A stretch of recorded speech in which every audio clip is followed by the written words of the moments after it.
घर से दूर घनश्याम को नौकरी करते हुए पूरे 2 साल बीत चुके थे।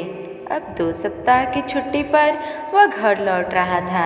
रास्ते में किसी तरह ट्रेन आधे घंटे के लिए रुक जाती है। जब ट्रेन रुकती तो शालिनी और नेहा की बातें और तेज हो जाती। उनका संवाद ऐसा कि सभी ठिठोली मारकर हंसने लगते। हंसी मजाक की बातें को सुनकर घनश्याम भी मुस्कुराने लगा। तभी शालिनी की नज़र घनश्याम पर पड़ गई। वह शर्माते हुए नेहा को दूसरी ओर खींच ले गई। अब शालिनी को ट्रेन में बैठी अन्य सहेलियां चिढ़ाने लगी। कुछ देर बाद माहौल फिर वैसा ही हो गया। शालिनी कहाँ चुप बैठने वाली थी। इस घटना को घनश्याम गौर से देख रहा था। उसे आभास होने लगा कि उसका दिल सामान्य गति से अधिक धड़क रहा है। घनश्याम पूरे रास्ते उस युवती के हंसने वाले अंदाज को एक एक पल एक एक क्षण जी रहा था।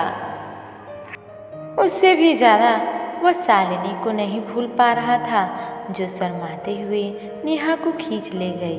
घनश्याम घर तो पहुंच गया, लेकिन उसका दिल उसका दिमाग उस ट्रेन में ही था। शालिनी की याद में वो पूरी रात करवटें बदलता रहा। ट्रेन का वो माहौल और हंसी ठिठोली वह चेहरे आंखें से ओझल नहीं हो रहे थे। अब घनश्याम का हृदय उस यौवन के साथ हो गया था। उसके बिना कहीं मन लगना मुश्किल था। घनश्याम की पूरी रात यही कस्म बीतती है कि आखिर उस अजनबी लड़की को कैसे ढूंढा जाए। 2 दिन बीत गए। घनश्याम के मन से वह दृश्य और चेहरा नहीं हट रहा था। अगले दिन घनश्याम को बाजार से सामान लेना था और दोस्त से भी मुलाकात करनी थी। वह दोस्त के इंतजार में एक पेड़ के नीचे बने चबूतरे पर बैठ गया, जो बाजार के बिल्कुल बीचों बीच था। चबूतरे के पीछे प्राचीन शिवजी का मंदिर और कुछ दूरी पर एक बड़ा सा गिरजाघर भी था। घनश्याम को चबूतरे पर बैठे 15 मिनट ही हुए थे कि तभी वही हंसी, वही चेहरा और वही आवाज़, वही अंदाज लिए वह मूर्ति साक्षात रूप में आती है। घनश्याम सोच में पड़ गया, कहीं ये मेरा स्वप्न तो नहीं। कुछ क्षण बाद उसका यह भ्रम दूर हो गया। यह कोई स्वप्न नहीं, बल्कि साक्षात वही नव युवती चली आ रही थी जो स्टेशन पर मिली थी। नव युवती जैसे ही घनश्याम के सामने से गुजरती है तो शालिनी की नज़र से घनश्याम को पहचान गई और फिर शर्माती हुई तेज कदमों से आगे निकल गई। वह अब और बेचैन हो गया। उससे मिलने की तीव्र उत्साह में वह अपना सारा सामान वहीं छोड़कर उस युवती के पीछे पीछे चल गया। वह भीड़ में खो चुकी थी।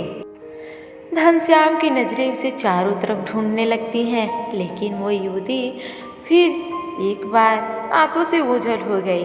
काफ़ी देर ढूंढने के बाद जब कोई सफलता हाथ नहीं लगी तो बिना दोस्तों से मिले वो घर लौट गया। अब बेचैनी पहले से ज़्यादा थी। वह सोचने लगा था कि वह भी इसी इलाके में रहने वाली है। घनश्याम अब बिना काम के भी बाजार पहुंच जाता और प्यासी नज़रों से युवती को ढूंढता, लेकिन नव युवती कहीं दिखाई नहीं देती। वो रोज़ बाजार आता और उसे रोज़ देखता।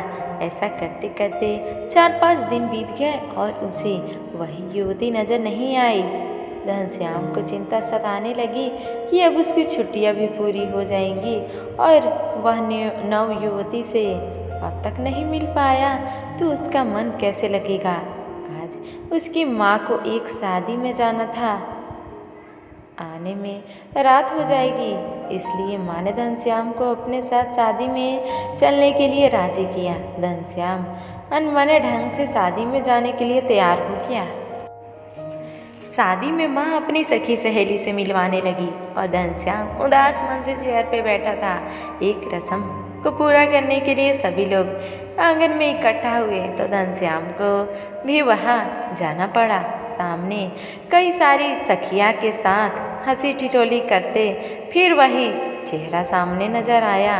अब घनश्याम मन ही मन सोचने लगा कि अब वह नव युवती के हाथ पकड़े और उससे शादी का प्रस्ताव रखे, लेकिन ऐसा मौका नहीं आया। बस यह भीड़ नहीं होती तो यह कार्य करने में देरी नहीं होती। रात को जब घर लौटने की तैयारी हुई तब माँ को छोड़ने उनकी सखी आई और उन सखी के साथ वह नवयुवती भी थी जो माँ को विदा करने आई थी। माँ ने अपनी सखी से परिचय कराया, यह मेरा बेटा घनश्याम है, फौज में है, 2 सप्ताह की छुट्टी पर आया है। एक सुंदर और घर को संभालने वाली लड़की की तलाश करके इसकी भी घर बसा देती हूँ ताकि जल्दी से पोते और पोती घर में दौड़े। माँ ने अपनी सखी और उनकी बेटी का भी परिचय कराया। इनकी बेटी का नाम शालिनी है। यह आज पता चला। शालिनी कितना ही प्यारा और सुंदर नाम है, घनश्याम ने खुशी से कहा। घनश्याम अब ऐसे खिल गया जैसे वसंत आने पर प्रकृति खिल जाती है। एक सुंदर और दिव्य नज़ारा जिस प्रकार हो जाता है उसी प्रकार घनश्याम का मन और शरीर झूम रहा था। उसके रोम रोम खिल रहे थे। घनश्याम ने रास्ते में माँ को शालिनी के विषय में बताया और उससे शादी करने की बात कहने लगा। माँ ने गाल पर प्यार से थप्पड़ मारते हुए कहा, पगले, पहले बताया होता तो मैं बात करती हुई आती।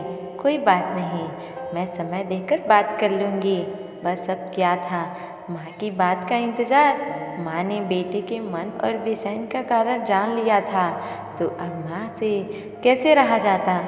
अगले दिन माँ और पिताजी दोनों घनश्याम को लेकर शालिनी के घर पहुँचे। सभी का खूब आदर सत्कार हुआ। इसके बाद शालिनी और घनश्याम की शादी का प्रस्ताव रखा गया। दोनों पक्षों की ओर से तय किया गया कि शालिनी और घनश्याम एक दूसरे को समझ ले।